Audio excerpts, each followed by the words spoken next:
आणि उपासक गायकवाड हे पुष्पहार अर्पण करतील.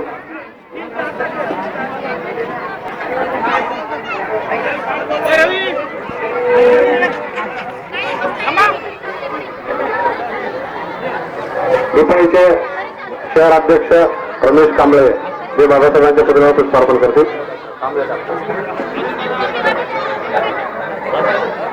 आरोग्य कर्मचारी पतपेढीचे उपाध्यक्ष डॉक्टर विजय कांबळे हे बाबासाहेबांच्या पुतळ्याला पुष्पार्पण करतील.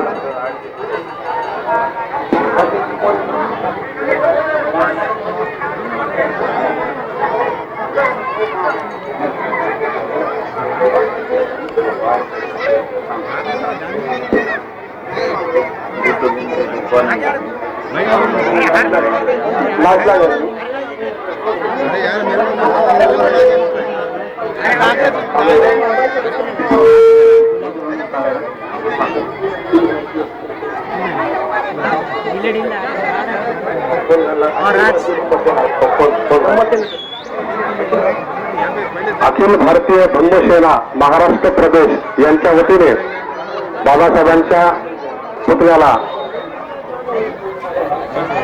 भव्य असा हार या ठिकाणी अर्पण करण्यात येईल.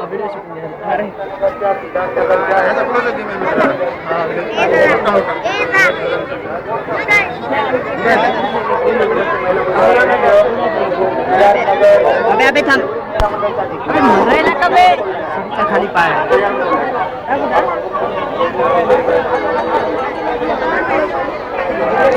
पुरस्कार प्राप्त नाटककार आयुष्यमान तामगडगे गुरुजी, सावित्रीबाई फुले विचार मंच गोकुंदाच्या अध्यक्षा उपासिका प्राचार्य शुभांगीताई फुलके या बाबासाहेबांच्या पुतळ्याला पुष्पार्पण करतील. नगरसेविका सुशीलाताई कयापास, माजी नगरसेविका पुष्पाताई नगराळे, माजी नगरसेविका आशाताई कदम या बाबासाहेबांच्या पुतळ्याला पुष्पार्पण करतील. सामाजिक कार्यकर्त्या तथा विविध नगरातील महिला मंडळाच्या अध्यक्षा यांनी येऊन बाबासाहेबांच्या पुतळ्याला पुष्पार्पण करायचं आहे. उपासिका करुणाताई आळणे बाबासाहेबांच्या पुतळ्याला पुष्पार्पण करतील.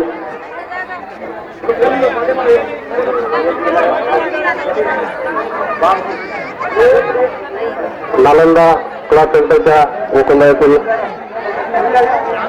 कांबळेताई त्या बाबासाहेबांच्या प्रचारक कार्यकर्त्या संगीता पाटील सोनकांबळे त्या देखील बाबासाहेबांच्या पुतळ्याला पुष्पार्पण करतील.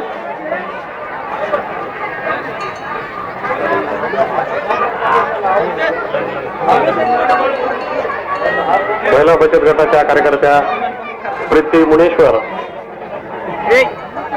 दीक्षित मॅडम या देखील बाबासाहेबांच्या पुतळ्याला पुष्पार्पण करतील.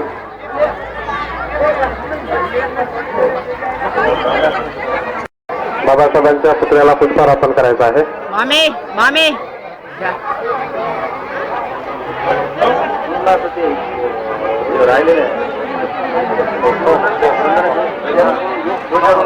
तिथे पुष्प अर्पण करण्यासाठी ज्यांनी ज्यांनी पुष्प हार किंवा पुष्प आणलेले असतील त्यांनी इथे आता लगेच पुष्पमाला अर्पण करावी. यानंतर लगेच पंचरंगी धम्मध्वजारोहणाच्या कार्यक्रमाला इथे सुरुवात होत आहे. तेव्हा सर्वांनी आलेल्या सर्वांनी पुष्प अर्पण करायचे आहे आणि त्या अपलोड करायचं आपल्याला माहित आहे की भारतीय बौद्ध महासभेचे तालुकाध्यक्ष अभियंता प्रशांत संकेश्वर यांच्या हस्ते सर्व कार्यकर्त्यांनी इथे धम्मध्वज गाथा घेण्यासाठी यायचं आहे.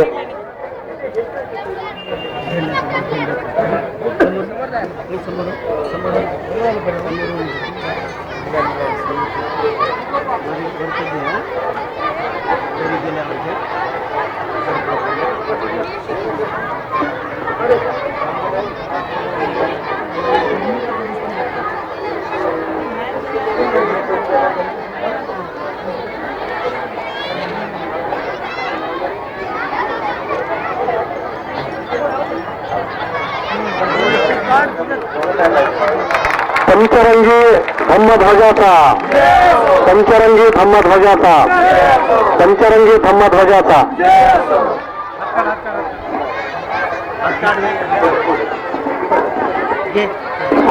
हॅलो, धम्मध्वज वंदनेसाठी सर्वांनी सज्ज व्हावं. सर्वांनी हात जोडावे.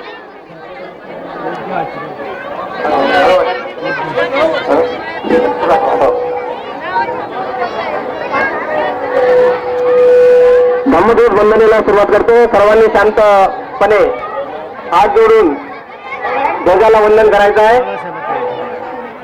वज्र संगात काय, वज्र संगात काय सांगी रसता दिलो, अत्युदंते हि अक्किलं शेत खाणे हि रसियो, शेत वन्नानि चरंती अनंत काल बुदके. वज्र संगात काय सांगी रसता